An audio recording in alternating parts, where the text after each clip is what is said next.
সুপ্রিয় শিক্ষার্থী এবং সম্মানিত অভিভাবকবৃন্দ, আসসালামু আলাইকুম রহমতুল্লাহ। আশা করি সবাই ভালো আছেন। আল্লাহর অশেষ রহমতে আমিও ভালো আছি। শিক্ষা মন্ত্রণালয়ের নির্দেশনাক্রমে এবং হাজারতজু ডিগ্রি কলেজের ব্যবস্থাপনায় আয়োজিত নিয়মিত অনলাইন শ্রেণী কার্যক্রমের আজকে আমরা পড়ব রসায়ন দ্বিতীয় পত্রের তৃতীয় অধ্যায় পরিমাণগত রসায়নের অত্যন্ত গুরুত্বপূর্ণ একটি টপিক, অ্যাসিড এবং ক্ষার মিশ্রণের প্রকৃতি। অ্যাসিড এবং ক্ষার মিশ্রণের পিএইচ, অ্যাসিড এবং ক্ষার মিশ্রণের পিওএইচ নির্ণয়। এটি এই টপিকের দ্বিতীয় লেকচার। আমি মোহাম্মদ মোয়াজ্জেম হোসাইন, প্রভাষক, রসায়ন বিভাগ, হাজরাতজু ডিগ্রি কলেজ। আসো আমরা আমাদের ক্লাসে চলে যাই। আমরা যে ম্যাথটি আজকে করব সেটি হলো দেওয়া আছে 5.3 গ্রাম এবং 250 ml সোডিয়াম কার্বনেট বিকার 1। আরেকটি দ্রব দেওয়া আছে এক্স 10 ml, তার ঘনমাত্রা হচ্ছে 0.1 মোলার, এটা বিকার 2। এটা একটা দ্রবণ দেওয়া আছে, একটা দ্রবের সোডিয়াম কার্বনেটের দ্রবণ দেওয়া আছে। এখানে এক্স নামক একটি দ্রবের দ্রবণ দেওয়া আছে। এখন আরেকটি উদ্দীপকে এক্সের পরিচয় দিল। এক্সের সাথে অ্যামোনিয়া যোগ করলে সাদা ধোঁয়া হয়। তাহলে আমরা জানি অ্যামোনিয়ার সাথে শুধুমাত্র হাইড্রোক্লোরিক অ্যাসিড যোগ করলেই সাদা ধোঁয়া তৈরি হয়, যেটা কার ধোঁয়া? অ্যামোনিয়াম ক্লোরাইডের ধোঁয়া।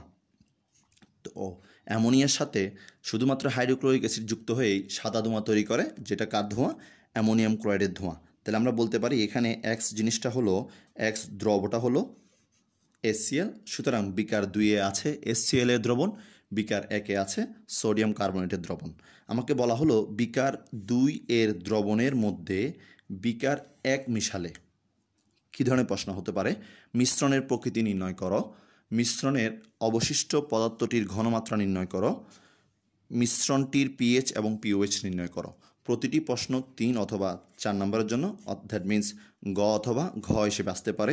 আমি আবার বলছি, মিশ্রণের প্রকৃতি নির্ণয় করো, মিশ্রণের অবশিষ্ট পদার্থটির ঘনমাত্রা নির্ণয় করো, মিশ্রণটির পিওএইচ এবং পিএইচ নির্ণয় করো, অথবা শুধু আসতে পারে পিএইচ নির্ণয় করো। তাহলে বিকার 1 এবং বিকার 2 যদি মিশ্রিত করা হয় তাহলে মিশ্রণটির প্রকৃতি কেমন হবে, মিশ্রণটিতে কোন পদার্থটি অবশিষ্ট থাকবে এবং মিশ্রণটির পিএইচ এবং পিওএইচ কীভাবে নির্ণয় করব। দেখো, আমরা যদি পেজ 2-তে যাই তাহলে দেখব আমাদের প্রথম কাজ হচ্ছে প্রত্যেকটা বিকারে দ্রবের মোল সংখ্যা বের করা। কারণ আমরা জানি কোন একটা দ্রব যখন মিশ্রিত করা হয়, দুটো দ্রবণ যখন মিশ্রিত করা হয় তখন বিক্রিয়া হওয়ার আগ পর্যন্ত তাদের মোল সংখ্যার পরিবর্তন হয় না। তো আমরা দেখব তাদের মোল সংখ্যাটা, এখানে সোডিয়াম কার্বনেটের মোল সংখ্যা কত, এখানে HCl এর মোল সংখ্যা কত। তাহলে পেজ 2-তে যদি আসি, দেখো দেওয়া আছে দ্রবের ভর 5.3, আমরা W1 ধরলাম। আয়তন V দেওয়া আছে 250 ml, mlকে আমরা লিটারে নিয়ে গেলাম।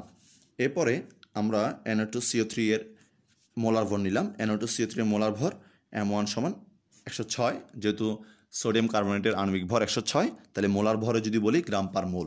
এখন আমরা বলবো আমাদের প্রয়োজন Na2CO3 এর কি সংখ্যা? মোল সংখ্যা N1 ইকুয়ালস টু হোয়াট? আমরা মোলের দুটো সূত্র জানি, মোল দুইটা সূত্র দিয়ে বের করা যায়। আমরা জানি S ইকুয়াল টু N/V, আবার আরেকটি সূত্র আছে N ইকুয়াল টু W/M। কেন আমরা এখানে মোলার ভরটা নিলাম? দেখো, আমরা যদি এই সূত্রে N বের করতে যাই, আমার আয়তন ঠিকই দেওয়া আছে, কিন্তু উদ্দীপকে কিন্তু আমাকে সোডিয়াম কার্বনেটের ঘনমাত্রা দেওয়া নেই, সেজন্য আমরা এই সূত্র দিয়ে পারবো না। এই সূত্রে যদি করি আমাকে W দেওয়া আছে, আর দ্রবের সংকেত দিয়ে দেওয়া মানেই হচ্ছে, আসলে দ্রবের সংকেত দিয়ে দেওয়া মানেই হচ্ছে আণবিক ভর অর্থাৎ মোলার ভর দিয়ে দেওয়া।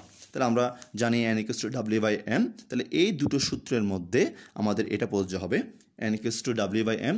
তাহলে N1 কত হয়? W1M1। অর্থাৎ এই ম্যাথের জন্য যদি নিয়ে আসি, এই দ্রবের জন্য যদি নিয়ে আসি, তাহলে N1 W1M1 মানটা যদি আমরা বসাই, তাহলে W মান 5.3, M1 106 গ্রাম পার মোল, তাহলে কত আসে?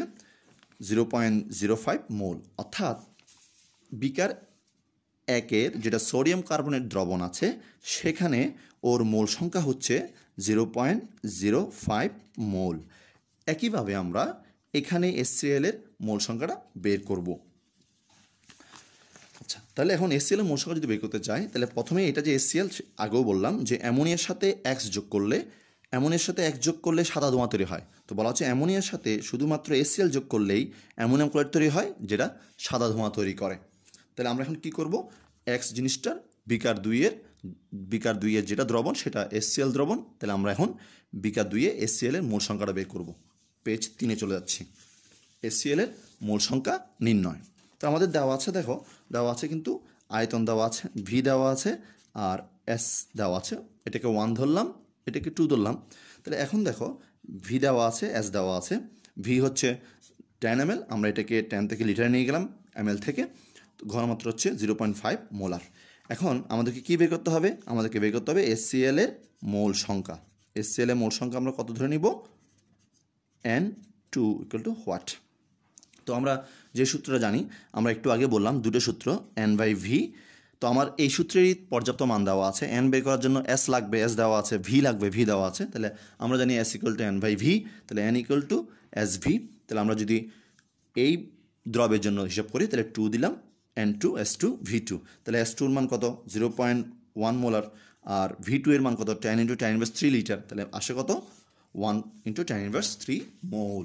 তাহলে আমরা এসসিএল এর মোল সংখ্যাটা বের করলাম, কত আসলো, এসসিএল এর মোল সংখ্যা কত আসলো, 1 × 10⁻³ মোল। তাহলে আমরা এতক্ষণ যাবত কী করলাম, যে দুটি বিকার আমরা মিশ্রিত করব, এই দুটি বিকারে দ্রবের মোল সংখ্যাটা আমরা বের করে নিলাম। কারণ মিশ্রণের ফলে আয়তন চেঞ্জ হয়, ঘনমাত্রা চেঞ্জ হয়, কিন্তু বিক্রিয়া হওয়ার আগ পর্যন্ত মোল সংখ্যা চেঞ্জ হয় না। বিক্রিয়া হলে তখন মোল সংখ্যা চেঞ্জ হয়। এখন ওরা কতটুকু আছে সেটা আমরা বের করলাম। বিক্রিয়া করবে, বিক্রিয়া করার পর যে কোনো কেউ অবশিষ্ট থাকবে। আচ্ছা, এবার আমরা চলে যাচ্ছি, আমার এখানে আছে কতটুকু, কত মোল এসসিএল আছে, এসসিএল আছে কতটুকু, 1 × 10⁻³ মোল পেলাম আমরা। এবার আমরা কি করব, এটা হচ্ছে তারা সত্যিকারে যেভাবে বিক্রিয়া করে। পেজ 4, সত্যিকারে তারা কীভাবে বিক্রিয়া করে। দেখো, আমাদের দ্রব হচ্ছে এসসিএল আর Na2CO3। 2 নং পাত্রে আছে এসসিএল, 1 নং পাত্রে আছে সোডিয়াম কার্বনেট দ্রবণ। আমরা যদি দুটোকে মিশ্রিত করি, তারা বিক্রিয়া করবে। এটা হচ্ছে তারা সত্যিকারে কী অনুপাতে বিক্রিয়া করে, তারা 2:1 বিক্রিয়া করে। আমরা যদি সমতা করি, তাহলে দেখতে পাবো লবণ তৈরি হলো, পানি তৈরি হলো, আর কার্বন ডাইঅক্সাইড তৈরি হলো। এখানে কেন আমরা বলবো, যে আমরা জানি একটু লিখে রাখতে হবে, আমরা জানি অ্যাসিড সমূহ কার্বনেট যৌগের সাথে বিক্রিয়া করে লবণ, পানি আর কি তৈরি করে, কার্বন ডাইঅক্সাইড তৈরি করে। তাই লবণ তৈরি হলো, পানি তৈরি হলো, আর কার্বন ডাইঅক্সাইড তৈরি হলো। সমতা করলে এখানে কত আসে, 2 দিতে হয়। অর্থাৎ এসসিএল এর সাথে সোডিয়াম কার্বনেট 2:1 বিক্রিয়া করে। এখন আমরা কি লিখব, কিন্তু আমার তো 2 মোল নেই, এটা তো আমার 1 মোল না, এটা হচ্ছে তাদের অনুপাতিক বিক্রিয়া।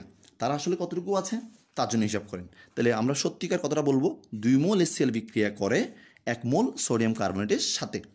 1 মোল এসসিএল করে হাফ মোলের সাথে। আমার কতটুকু আছে এসসিএল, আমার কতটুকু আছে এসসিএল এর, আমরা যদি এসসিএল এর মোল সংখ্যা বের করলাম কত, 1 × 10⁻³। তাহলে আমরা সম্পূর্ণ এসসিএল দিয়ে দিলাম। গত ক্লাসে বলেছিলাম একটা বিক্রিয়ক সম্পূর্ণ হিসাব করতে হবে, তাহলে এটা সম্পূর্ণটা দিয়ে দিলাম। সম্পূর্ণটার জন্য হিসাব করছি, সম্পূর্ণ এসসিএলকে শেষ করতে কতটুকু সোডিয়াম কার্বনেট লাগে সেটা আমরা হিসাব করছি। তাহলে 2 মোল বিক্রিয়া করে 1 মোল সোডিয়াম কার্বনের সাথে বিক্রিয়া থেকে পেলাম। এবার আমাদের এসসিএল আছে কতটুকু, আমরা এসসিএল বাম পাশে যেটা লিখবো সেটাকে সম্পূর্ণ দিয়ে দিব, বাম পাশে যেটা লিখবো সেটাকে সম্পূর্ণ দিয়ে দিব। তাহলে এসসিএল আমার আছে 1 × 10⁻³ মোল। সম্পূর্ণ অ্যাসিডকে শেষ করার জন্য আমরা দেখলাম সোডিয়াম কার্বনেট প্রয়োজন হচ্ছে 5 × 10⁻⁴ মোল সোডিয়াম কার্বনেট। তাহলে সম্পূর্ণ অ্যাসিডকে শেষ করার জন্য আমার প্রয়োজন হচ্ছে সোডিয়াম কার্বনেট কতটুকু, 5 × 10⁻⁴। এখন দেখা যাক, তাহলে সম্পূর্ণ এসসিএল শেষ হওয়ার পরও দেখো তো, আমার সম্পূর্ণ এসসিএলকে শেষ করার জন্য যে পরিমাণ সোডিয়াম কার্বনেট প্রয়োজন, আমরা যখন সোডিয়াম কার্বনেটের মোল সংখ্যা বের করলাম পেজ 2-তে, দেখতে পাচ্ছি আমাদের আছে 0.05 মোল। বেশি আছে, কি আছে, যতটুকু লাগবে তার চেয়েও বেশি আছে। তো সম্পূর্ণ অ্যাসিড শেষ করার জন্য যতটুকু লাগবে, সম্পূর্ণ অ্যাসিড শেষ করার জন্য যতটুকু লাগবে আমার তার চেয়েও কী আছে, বেশি আছে। তাহলে আমরা বলবো সম্পূর্ণ HCl শেষ করার পরও NO2CO3 অবশিষ্ট আছে। তাহলে NO2CO3 এর জলীয় দ্রবণের প্রকৃতি ক্ষারীয়। এখন মূল জায়গায় আসলাম, স্যার NO2CO3 অবশিষ্ট আছে, তাহলে NO2CO3 তো একটা লবণ, NO2CO3 একটা লবণ, এটা তো অ্যাসিডও না ক্ষারীয় না, কিন্তু মনে রাখতে হবে এটা NO2CO3 এর দ্রবণ। আমরা যে বিকারটা দিল আমাদেরকে, এই বিকারটা দিল মানে কি, এটা হচ্ছে NO2CO3 এর দ্রবণ দিল। তাহলে NO2CO3 যদিও বা লবণ হয়, আমরা জানি লবণ 3 প্রকারের হতে পারে, প্রশম লবণ, অম্লীয় লবণ, ক্ষারীয় লবণ। তো এখানে আমরা পরের পেজে, বেসিক পেজে দেখব। এই পেজে আপাতত বলবো NO2CO3 এর জলীয় দ্রবণের প্রকৃতি ক্ষারীয়। কেন ক্ষারীয় আমরা একটু পরে দেখছি। NO2CO3 অবশিষ্ট আছে, হ্যাঁ সেটা লবণ, কিন্তু আমরা তো সেটার দ্রবণ নিয়ে কাজ করছি, তো আমরা বলবো NO2CO3 এর জলীয় দ্রবণের প্রকৃতি কেমন, ক্ষারীয়। তাহলে যেহেতু জলীয় দ্রবণের প্রকৃতি ক্ষারীয়, তাহলে এবং এখানে সম্পূর্ণ অ্যাসিড শেষ করার পরে এটাই অবশিষ্ট আছে, যেটা অবশিষ্ট আছে সেটা যেহেতু জলীয় দ্রবণের প্রকৃতি ক্ষারীয়, তাই আমরা বলতে পারি মিশ্রণে NO2CO3 অবশিষ্ট আছে বলে, এবং সেই জিনিসটা যেটা অবশিষ্ট আছে সেটা ক্ষারীয় বলে মিশ্রণটি হবে কি প্রকৃতির, ক্ষারীয় প্রকৃতির। আর ক্ষারীয় প্রকৃতির মানে কি, এটা লাল লিটমাসকে নীল করে, এভাবেও আসতে পারে। বিকার দুটিকে মিশ্রিত করলে মিশ্রণটি কোন লিটমাসের বর্ণ পরিবর্তন করবে, তাহলে মিশ্রণটা যেহেতু ক্ষারীয় আমরা বলবো এটি লাল লিটমাসকে নীল করে। যদি বলে এটা পিএইচের ধরন কেমন হবে, তাহলে আমরা বলবো পিএইচের মান 7-এর চেয়েও বড় হবে, কারণ আমরা জানি ক্ষারের পিএইচ গ্রেটার দেন 7, 7-এর চেয়েও বড়। এর মাধ্যমে আমরা এখানে 1 নম্বর জিনিসটা, 1 নম্বর প্রশ্নের আনসার শেষ করলাম, যে মিশ্রণটির বিকার 1 এবং 2 আমরা দেখলাম বিকার 1 এবং 2 যদি আমরা মিশ্রিত করি, তাহলে মিশ্রণটার মধ্যে সম্পূর্ণ অ্যাসিড শেষ হওয়ার পরেও সোডিয়াম কার্বনেট অবশ্য থাকবে। যেহেতু সম্পূর্ণ অ্যাসিড শেষ করার জন্য যতটুকু সোডিয়াম কার্বনেট প্রয়োজন আমার বিকারের মধ্যে তার চেয়েও বেশি আছে, ফলে এটা অবশিষ্ট থাকবে। আর এটা অবশিষ্ট থাকবে বলে এটা যেহেতু এর জলীয় দ্রবণ যেহেতু ক্ষারীয় প্রকৃতির, তাহলে মিশ্রণটিও কী হবে, ক্ষারীয় হবে, যেহেতু সম্পূর্ণ অ্যাসিড কী হয়ে গেল, শেষ হয়ে গেল। অবশিষ্ট আছে কে, NO2CO3, ফলে NO2CO3 এর জলীয় দ্রবণের প্রকৃতি ক্ষারীয় বলে মিশ্রণটি কেমন হবে, ক্ষারীয় হবে। ফলে এটি নীল লিটমাসকে লাল লিটমাসকে নীল করবে, যেটা ক্ষারের বৈশিষ্ট্য, এবং এটার পিএইচ হবে গ্রেটার দেন 7। এবার স্যার এখানে NO2CO3 এর তো আমরা জানি লবণের জলীয় দ্রবণ ক্ষারীয় হলো কীভাবে, এই প্রশ্নটার আনসার দেওয়ার জন্য আমরা চলে যাচ্ছি বেসিক পেজে। এখানে আমরা লবণের প্রকৃতি, জলীয় দ্রবণ নট লবণের প্রকৃতি, লবণকে পানিতে অর্থাৎ জলে দিলে কেমন হয়। দেখো মনে রাখবে, আমরা জানি অ্যাসিড এবং ক্ষারের বিক্রিয়ায় লবণ তৈরি হয়। যখন অ্যাসিডও তীব্র, ক্ষারও তীব্র, তখন যে লবণটা তৈরি হয় সেটা হচ্ছে প্রশম বা নিরপেক্ষ, যার পিএইচ কত, যার পিএইচ ইকুয়াল টু 7। অর্থাৎ দুটোই যখন তীব্র হয়, একটা লবণের উৎপত্তি যদি তীব্র অ্যাসিড এবং তীব্র ক্ষার থেকে হয়, তখন সেই লবণটাকে পানিতে দিলে, আবার বলছি, তীব্র অ্যাসিড এবং তীব্র ক্ষার থেকে যে লবণ তৈরি হয় সেই লবণের জলীয় দ্রবণের প্রকৃতিটা কেমন হয়, প্রশম বা নিরপেক্ষ। এবার তীব্র অ্যাসিড এবং তীব্র ক্ষার না হয়ে যদি যে কোনো একটা মৃদু হয়ে যায়, যেমন আমরা যদি ক্ষারটাকে মৃদু করে ফেলি, যেমন ধরো এখানে তীব্র অ্যাসিড তীব্র আছে, কিন্তু ক্ষার আমরা চেঞ্জ করে নিলাম মৃদু ক্ষার, তীব্র অ্যাসিড মৃদু ক্ষার, তাহলে যে লবণটা তৈরি হবে সেই লবণটা কেমন হবে, অবশ্যই অম্লীয় হবে।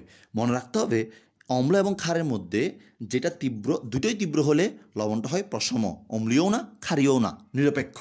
কিন্তু অ্যাসিড এবং ক্ষার যেখান থেকে লবণ তৈরি হয় তার মধ্যে যদি একটা মৃদু হয়ে যায় আর একটা তীব্র হয়, তখন লবণটা হবে যেটা তীব্র তার মতো। তো তীব্র অম্ল আর মৃদু ক্ষার হলে লবণটা হবে অম্লীয়। যেমন ধরো তীব্র অম্ল HCl এবং অ্যামোনিয়াম হাইড্রোক্সাইড, মৃদু ক্ষার অ্যামোনিয়াম হাইড্রোক্সাইড থেকে তৈরি হওয়া অ্যামোনিয়াম ক্লোরাইড কেমন লবণ, অম্লীয় লবণ, এখানে SO4 হবে। তীব্র অ্যাসিড H2SO4 এবং মৃদু ক্ষার অ্যামোনিয়াম হাইড্রোক্সাইড থেকে তৈরি হলো অ্যামোনিয়াম সালফেট, আমি এখানে লিখছি আবার অ্যামোনিয়াম সালফেট, এটাও কেমন লবণ, অম্লীয় লবণ, যেহেতু সেটা তীব্র অম্ল এবং মৃদু ক্ষার থেকে আসছে। এবার আমরা যদি অম্লটা মৃদু নিই, ক্ষারটা তীব্র নিই, যেটা আমাদের এখানে প্রশ্নের বিষয়, লবণটা হবে ওই যেটা তীব্র তার মতো, তাহলে এখানে যেহেতু ক্ষার তীব্র তাহলে লবণটা হবে ক্ষারীয়। যেমন ধরো আমরা জানি কার্বনিক অ্যাসিড দুর্বল অ্যাসিড আর সোডিয়াম হাইড্রোক্সাইড তীব্র ক্ষার, তাহলে যে লবণটা হলো সোডিয়াম কার্বনেট সেটা অবশ্যই কী হবে, ক্ষারীয় হবে। তাহলে যদি তীব্র অ্যাসিড তীব্র ক্ষার থেকে আসে তাহলে লবণটা হবে নিরপেক্ষ। যে কোনো একটা মৃদু হয়ে গেলে আর একটা তীব্র হলে যেটা তীব্র লবণটা হয় সে প্রকৃতির, যদি অম্ল তীব্র হয় অম্লীয় প্রকৃতির, যদি ক্ষার তীব্র হয় ক্ষারীয় প্রকৃতির। তো আমার সোডিয়াম কার্বনেট লবণটি আসলো কোত্থেকে, মৃদু অম্ল এবং তীব্র ক্ষার থেকে, তাই আমার সোডিয়াম কার্বনেটের জলীয় দ্রবণের প্রকৃতি কেমন হবে, ক্ষারীয় হবে। দ্যাট মিন্স পিএইচ 7-এর চেয়েও বড় হবে। আশা করি আমরা ব্যাপারটা বুঝলাম। তো আমরা এখন চলে যাব 2 নম্বর প্রশ্নে। যে 2 নম্বর প্রশ্ন যেটা ছিল আমাদের, প্রশ্ন 2 ছিল কি, প্রশ্ন 2 ছিল মিশ্রণে অবশিষ্ট, হ্যাঁ আমরা জানলাম এখানে কি অবশিষ্ট আছে, Na2CO3 অবশিষ্ট আছে। পেজ 1-এ গেলাম, Na2CO3 অবশিষ্ট আছে, ফলে এটা কেমন হবে প্রকৃতিটা, তোমার ক্ষারীয়। এখন কতটুকু অবশিষ্ট আছে তার ঘনমাত্রা নির্ণয় করতে হবে, এটা হচ্ছে 2।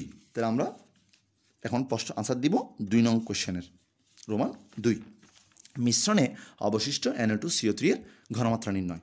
তো আমরা মিশ্রণে যদি অবশিষ্ট, অর্থাৎ বিকার 1-এ কিছু সোডিয়াম কার্বনেট ছিল, বিকার 2-তে কিছু HCl ছিল, তারা বিক্রিয়া করার ফলে কিছু তো খরচ হয়ে গেল, কিছু বিক্রিয়াতে অংশগ্রহণ করলো, তাহলে আমার ছিল এতটুকু, এটা ছিল, আর এটা বিক্রিয়া অংশগ্রহণ বিক্রিয়া করলো, তাহলে কতটুকু ছিল আর কতটুকু বিক্রিয়া করলো বাদ দিলেই আমরা কি পাই, অবশিষ্টটা পেয়ে যাই। তাহলে কতটুকু অবশিষ্ট থাকে, 0.0495 মোল অবশিষ্ট থাকে, এটা আমাদের ছিল, আর এটা বিক্রিয়া অংশগ্রহণ করলো, তাহলে বাকিটাই তো মিশ্রণে আছে। এখন আমরা জানি ঘনমাত্রা সমান ঘনমাত্রা = N/V। তো আমাদের যেহেতু এখন আয়তন লাগবে, মোল সংখ্যা পেলাম, অবশিষ্ট, আমরা যেহেতু অবশিষ্ট সোডিয়াম কার্বনেটের ঘনমাত্রা বের করছি, অবশিষ্ট সোডিয়াম কার্বনেটের মোল সংখ্যা বের করলাম, আয়তন দিয়ে ভাগ করতে হবে। এখন আয়তন কি, মিশ্রণের আয়তন, বিকার 1 ছিল 250 ml আর বিকার 2 ছিল 10 ml, তাহলে কত হলো 260 ml, এটাকে আমরা লিটারে নিয়ে গেলাম। তাহলে মিশ্রণে অবশিষ্ট Na2CO3 ঘনমাত্রা কী বোঝাবো, = N/V। তাহলে মোল সংখ্যা কত, অবশিষ্ট Na2CO3 এর মোল সংখ্যা হচ্ছে 0.0495, আর তাকে আয়তন দিয়ে ভাগ করলাম, আসলো 0.1904 mole per litre, that means molar. তাহলে আমরা কী বলতে পারি, আমরা বলতে পারি মিশ্রণে অবশিষ্ট Na2CO3 এর ঘনমাত্রা 0.1904 mole per litre, that means molar. তাহলে আমরা কি করলাম, কতটুকু আমার ছিল সেটা আমরা বের করলাম, কতটুকু বিক্রিয়া অংশগ্রহণ করলো সেটাও আমরা জানলাম, বিয়োগ করলে আমরা অবশিষ্টটা পাই, সেটাকে আয়তন দিয়ে ভাগ করে আমরা মিশ্রণে অবশিষ্ট সোডিয়াম কার্বনেটের ঘনমাত্রা বের করলাম। এর মাধ্যমে আমরা 2 নং প্রশ্নের আনসার দিলাম। তাহলে 2 নং প্রশ্নের আনসার কি হবে, মিশ্রণে অবশিষ্ট পদার্থের ঘনমাত্রা কত, 0.1904 মোলার। এবার আমার বললো মিশ্রণটির পিওএইচ নির্ণয় করো। পিওএইচ না বলে সরাসরি পিএইচও বলতে পারে, মিশ্রণটির পিওএইচ এবং পিএইচ নির্ণয় করো। তাহলে আমরা চলে যাব, ঘনমাত্রা নির্ণয় করলাম, দেখো এবার আমরা যেটা মূল জায়গায় আসি, এই যে এখান থেকেও তুমি বুঝতে পারবা সোডিয়াম কার্বনেট কেন ক্ষারীয়। তো সোডিয়াম কার্বনেট আমরা বললাম তীব্র ক্ষার এবং মৃদু অম্ল থেকে আসলো। সোডিয়াম কার্বনেটকে যদি আমরা পানিতে দিই তাহলে কী তৈরি হয়, NaOH আর কার্বনিক অ্যাসিড। সোডিয়াম কার্বনেটকে পানিতে দিলে NaOH এবং কার্বনিক অ্যাসিড তৈরি হয়, সেটা কি ক্ষার, তীব্র ক্ষার। আর এটা কি অম্ল, এটা মৃদু অম্ল। তাই কোনটা প্রাধান্য পাচ্ছে, আমার তীব্র যেটা সেটা, যেহেতু ক্ষারটা তীব্র তাহলে এটার জলীয় দ্রবণের প্রকৃতি কেমন বলতে হবে, ক্ষারীয় বলতে হবে, এজন্য ক্ষারীয় বলেছিলাম। তাহলে দেখতে পাচ্ছি 1 মোল সোডিয়াম কার্বনেট থেকে 2 মোল NaOH তৈরি হয়, কিন্তু আমার তো অবশিষ্ট তো আর কি নেই, 1 মোল নেই, আমার আছে কতটুকু, আমার Na2CO3 এর ঘনমাত্রা কত, আমার Na2CO3 ঘনমাত্রা কত, 0.1904 মোলার। তাহলে 1 মোল থেকে যদি 2 মোল NaOH হয়, 1 মোল Na2CO3 থেকে যদি 2 মোল NaOH হয়, 1 মোল সোডিয়াম কার্বনেট থেকে যদি 2 মোল সোডিয়াম হাইড্রোক্সাইড হয়, তাহলে 0.1904 মোল পার লিটার থেকে কত আসবে, 2 গুণ। তাহলে কতটুকু আসলো, দ্বিগুণ হবে, যেহেতু এটা 1 মোল থেকে এটা 2 মোল হয়, ফলে এটা যত মোলার এটা তার ডাবল হবে। কত আসলো, 0.3808 মোল পার লিটার অথবা মোলার। তাহলে আমরা মিশ্রণে NaOH এর ঘনমাত্রাটা বের করলাম, মিশ্রণে NaOH ঘনমাত্রা কত পেলাম 0.3808 মোলার। এখন আমাদের দেখো আবার NaOHটা ভেঙে কি হয়, NaOH ভেঙে Na+ এবং OH- হয়। আমরা খালি চোখে দেখতে পাচ্ছি এটা 1 মোল থেকে এটা 1 মোল, তাহলে আমরা বলবো এটা ঘনমাত্রা যত এটা ঘনমাত্রা তত হবে। তাহলে NaOH এর ঘনমাত্রা যত OH- এর ঘনমাত্রা তত। তাহলে আমরা এখন প্রথমে কি বের করব POH, যেহেতু আমাদের হাতে কি আছে OH আয়নের ঘনমাত্রা আছে। এখন দেখো তাহলে আমরা জানি POH - log of হাইড্রক্সিল আয়নের ঘনমাত্রার ঋণাত্মক লগারিদমকে, হাইড্রক্সিল আয়নের ঘনমাত্রার ঋণাত্মক লগারিদমকে কি বলা হয় POH বলা হয়। তাহলে আমরা POH বের করার জন্য মানটা বসালাম, মানটা বসালে POH এর মান আসে কত 0.4193। তোমাকে POH বের করতে না বলে সরাসরি pH বের করতে বলতে পারে, কিন্তু ক্ষারীয় দ্রবণের তো সরাসরি pH যেতে পারবো না, আমাকে ক্ষারীয় দ্রবণের প্রথমে আমি POH বের করব, তারপর আমরা pH বের করব। তাহলে দ্রবণটা ক্ষারীয় তারপরে pH বের করতে বললো মানে তুমি প্রথমে POH বের করবা, তারপর সেখান থেকে pH এ যাবা। তাহলে এরপরেরটা আমরা আশা করি ইজিলি পারবো, যে আবার pH প্লাস আমরা জানি ফার্স্ট ইয়ার থেকে pH প্লাস POH সমান 14। তাহলে pH কত হয়, তাহলে 14 - POH আমরা যদি মানটা বসাই তাহলে 14 থেকে বিয়োগ করলে pH এর মানটা আসে কত 13.5807। আর আমরা জানি ক্ষারীয় দ্রবণের pH এর মান কত হয় 7-এর চেয়েও বড়, আশা করি আসলো 7-এর চেয়েও বড়। তাহলে মিশ্রণটির pH কত হবে 13.5807, অর্থাৎ 13-এর চেয়েও বেশি অথবা 7-এর চেয়েও বেশি। তাহলে এখানে যেটা বোঝার বিষয় এতক্ষণ যাবত যেটা বললাম সেটা হচ্ছে কি, এখানে দেখো আমরা অম্ল এবং ক্ষার মিশ্রিত করছি। এই চ্যাপ্টারের নাম কেন পরিমাণগত রসায়ন, আমরা অম্ল এবং এই চ্যাপ্টারটির নাম কেন পরিমাণগত রসায়ন দিল, পরিমাণটা এখানে ফ্যাক্ট কেন, আমরা অম্ল আর ক্ষার যোগ, তাহলে এই চ্যাপ্টারটির নাম পরিমাণগত রসায়ন দেওয়ার কারণ এটাই, আমরা দেখতে পাচ্ছি অ্যাসিড এবং ক্ষার বিক্রিয়া করে লবণ এবং পানি তৈরি করে। তাহলে লবণটা তো প্রশমন বিক্রিয়া হয়ে গেছে, pH 7 হওয়ার কথা, কিন্তু না, এখানে পরিমাণটাও একটা ফ্যাক্ট। সেজন্য ওই চ্যাপ্টারের নাম করার সময় দেওয়া হলো পরিমাণগত রসায়ন। শুধু অম্ল এবং ক্ষার যোগ করে দিলাম pH 7 হবে, নিরপেক্ষ লবণ তৈরি হবে তা কিন্তু না, পরিমাণটা এখানে মুখ্য বিষয়। যাই হোক, তাহলে আমরা এই প্রশ্নেরও আনসার দিলাম, আমরা শেষের দিকে চলে আসছি প্রায়। তাহলে আনসার আসলো কত POH আসলো, তাহলে আমাদের এখানে pH আসলো এটা এবং POH আসলো এটা, 14 থেকে বিয়োগ করলে pH আসলো এটা। আমরা 1, 2, 3টি প্রশ্নের আনসার দিলাম। এই প্রশ্নগুলো 3 হতে 4 নম্বরের জন্য আসতে পারে। তাহলে আমরা ম্যাথটি শেষ করলাম 7 নম্বর পেজে। এখন গত ক্লাসের মতোই যদি আমরা এই ম্যাথটি বিকল্প নিয়মে করতাম, অর্থাৎ বিকল্প নিয়ম বলতে কোনটা বোঝাচ্ছি,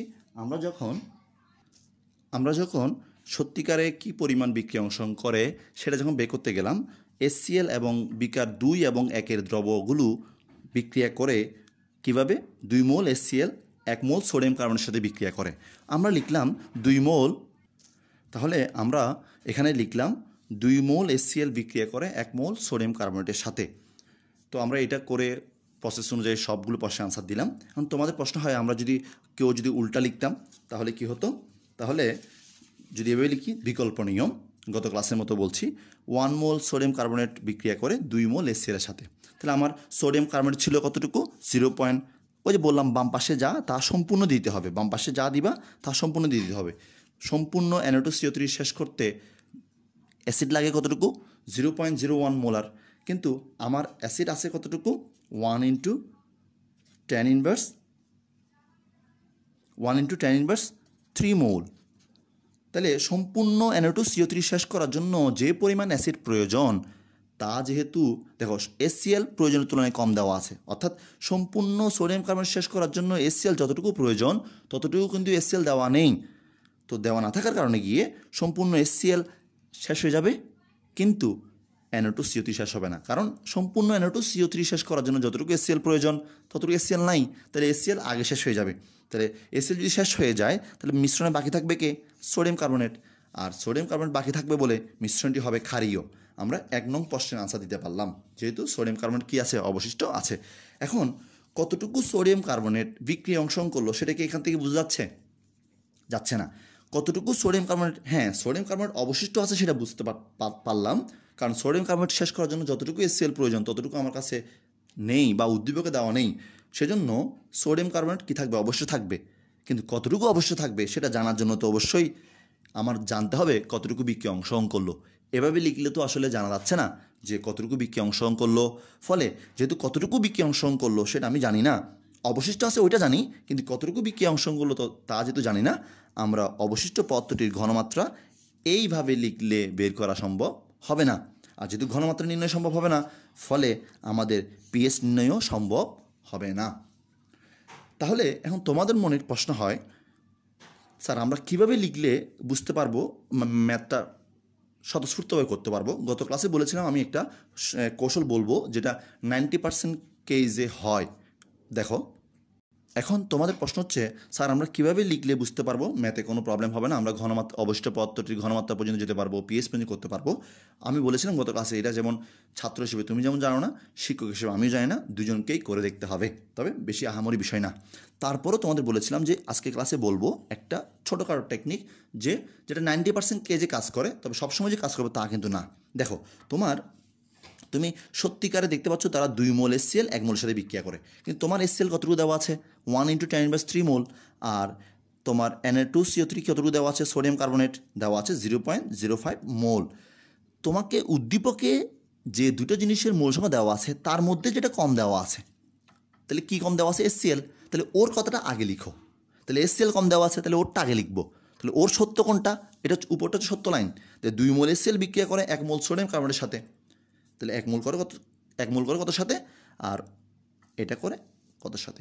এভাবে লিখলে, অর্থাৎ উদ্দীপক মতে যেটা ছোট দেওয়া আছে, উদ্দীপক অনুসারে যেটা কম দেওয়া আছে সেটাকে যদি বাম পাশে লিখি, তাহলে ডান পাশে যেটা থাকে সেটা অবশিষ্ট হওয়ার সম্ভাবনা 90% কেজে হয়। যে বাম পাশে তোমার উদ্দীপকে যেটা কম দেওয়া আছে সেটার কথাটা যদি তুমি বাম পাশে লিখো, তাহলে ডান পাশে যেটা থাকে সেটা ম্যাক্সিমাম ক্ষেত্রে অবশিষ্ট বিক্রিয়ক হয় 90% কেজে। তো এখন দেখো, তাহলে বাম পাশেরটা তুমি কম যেটা সেটা লিখলা, ওটাকে সম্পূর্ণ শেষ করে দিলা। ফলে ওটাকে সম্পূর্ণ শেষ করতে এটা কি পরিমাণ লাগলো তুমি জানো, আর এক্ষেত্রে এটা অবশিষ্ট থাকার সম্ভাবনা বেশি থাকে। তো যেহেতু তুমি কি পরিমাণ, ডান পাশে যদি, একটা কথা মনে রাখো, যেটা অবশিষ্ট আছে সেটা যদি ডান পাশে থাকে, তুমি লজিক্যালি তো আনসার দিবা, ডান পাশে যেটা থাকে সেটা যদি তোমার কি থাকে, অবশিষ্ট থাকে, তাহলে তুমি অবশিষ্টটার পরিমাণ ইজিলি বের করতে পারবা, কারণ যেটা অবশিষ্ট আছে সেটা কি পরিমাণ বিক্রিয়া অংশগ্রহণ করলো সেটা তুমি জানতে পারতেছো। তো যেটা কম দেওয়া আছে সেটা বাম পাশে লিখলেই ডান পাশেরটা অবশিষ্ট থাকে, আর ডান পাশেরটা কতটুকু অংশগ্রহণ করলো সেটা আমি জানি, কতটুকু ছিল সেটা তো আগেও জানতাম, বিয়োগ করলে কী পরিমাণ অবশিষ্ট থাকে সেটা আমরা বের করতে পারি। তো এত কথা না বুঝলে তুমি জাস্ট রাফে দুইটাই করে দেখতে হবে, একটা দিয়ে হবে আরটা দিয়ে হবে না।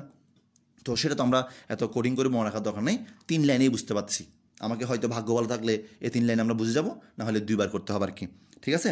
আর যদি টেকনিক চাও তাহলে বলবো, অধিকাংশ ক্ষেত্রে উদ্দীপকের যেটা কম দেওয়া আছে সেটাকে বাম পাশে লিখলেই অবশিষ্টটা ডান পাশে থাকে, এবং সেটা বিক্রিয়ায় কতটুকু অংশগ্রহণ করলো সেটা পাওয়া যায়, ফলে অবশিষ্ট পথের পরিমাণও পাওয়া যায়। তো আমরা যদি এখন সংক্ষেপে একটু রিপিট করি, আমাদেরকে দুটো দ্রবণ দেওয়া আছে, সোডিয়াম কার্বনেট এবং HCl এর দ্রবণ দেওয়া আছে। বলল 1 এবং 2 মিশ্রিত করলে মিশ্রণের প্রকৃতি কেমন হবে, অবশিষ্ট পদার্থটি ঘনমাত্রা কত হবে, মিশ্রণটির পিএইচ এবং পিওএইচ নির্ণয় করতে বললো। তো আমরা কি করলাম, দুটো পাত্রের দ্রবের মোল সংখ্যা বের করলাম। আমার সোডিয়াম কার্বনের মোল সংখ্যা আসলো 0.05 মোল, আর এরপরে পেজে গিয়ে আমরা HCl এর মোল সংখ্যা বের করলাম 1 × 10⁻³ মোল। এবার তারা তো কীভাবে বিক্রিয়া করে সেটা দেখি। তারা 2 মোল 1 মোলের সাথে বিক্রিয়া করে, হ্যাঁ এটা সত্য, তবে অধিকতর সত্য হচ্ছে তারা 1:2-তে বিক্রিয়া করে। তো এরপর আমরা যেটা উদ্দীপকে যেটা কম দেওয়া আছে সে টেকনিক্যালি সেটাকেই বাম পাশে লিখলাম, সেটাকেই সম্পূর্ণ দিয়ে দিব। সেক্ষেত্রে কতটুকু আমার এই Na2CO3 লাগবে সেটা বের করলাম। তো যেহেতু দেখতে পাচ্ছি হিসাব করে যতটুকু লাগবে তার চেয়েও আমার উদ্দীপকে কী আছে, বেশি আছে, ফলে এটা অবশিষ্ট থাকবে। তো কতটুকু ছিল সেটা আমরা জানি, কতটুকু বিক্রিয়া অংশগ্রহণ করলো সেটাও জানলাম, অর্থাৎ দ্যাট মিনস ডান পাশে অবশ্যটা আসলে তুমি ম্যাথ করতে আর কোনো অসুবিধা হবে না, কারণ তুমি সেক্ষেত্রে কতটুকু আছে সেটা তো জানোই, আর কতটুকু অংশগ্রহণ করলো সেটাও জানো, বিয়োগ করলে অবশিষ্ট পথে পরিমাণটা বের করতে পারবে। তাহলে এখানে যেহেতু Na2CO3 অবশিষ্ট আছে, তাহলে মিশ্রণটার প্রকৃতি হবে ক্ষারীয়, যেহেতু Na2CO3 এর জলীয় দ্রবণ ক্ষারীয় প্রকৃতির, পিএইচ হবে > 7। এখানে বললাম দুটোই যদি তীব্র হয় লবণটা হবে পশম লবণ, একটা যেটা যদি একটা মৃদু হয় আর একটা তীব্র হয়, তীব্র অম্ল হলে লবণটা হবে অম্লীয় বা অম্লীয়, আর মৃদু তীব্র ক্ষার হলে লবণটা হবে ক্ষারীয়, আর দুইটাই তীব্র হলে লবণটা হবে প্রশম বা নিরপেক্ষ। তাহলে মিশ্রণে NO2CO3 অবস্থা আছে, কী পরিমাণ অবস্থা আছে সেটা বের করলাম, আয়তন দিয়ে মিশ্রণ আয়তন দিয়ে ভাগ করলে অবশিষ্ট NO2CO3 এর ঘনমাত্রা বের করলাম, আর ঘনমাত্রা থেকে NO2CO3 ঘনমাত্রা থেকে NaOH ঘনমাত্রা বের করলাম, আর NaOH ঘনমাত্রা থেকে OH আয়নের ঘনমাত্রা বের করার মাধ্যমে আমরা POH বের করলাম। POH থেকে 14 থেকে POH বিয়োগ করলেই পিএস আমরা পাচ্ছি। বিকল্প নিয়মও করা যাবে, তবে সেক্ষেত্রে কোশ্চেন 1-এর আনসার দেওয়া যাবে, যেহেতু কোশ্চেন 1টা হচ্ছে লজিক্যালি আনসার, কিন্তু কী পরিমাণ কতটুকু অবস্থা আছে সেটা আমরা পাবো না, যেহেতু ডান পাশে যেটা অবস্থা আছে সেটা যেহেতু ডান পাশে নাই, তাহলে এখানে কী পরিমাণ অবস্থা আছে সেটা আমরা বের করতে পারবো না। তো আশা করি সবাই প্রশ্নটা বুঝছি। যদি তারপরও কারো কোনো কোয়েশ্চেন থাকে তোমরা অবশ্যই কমেন্ট বক্সে জানাবে, আমরা উত্তর দেওয়ার চেষ্টা করব এবং অবশ্যই উত্তর দিব। তাহলে সবাই ভালো থাকবে আর আমার জন্য দোয়া করবে। আল্লাহ হাফেজ। আসসালামু আলাইকুম ওয়া রাহমাতুল্লাহ।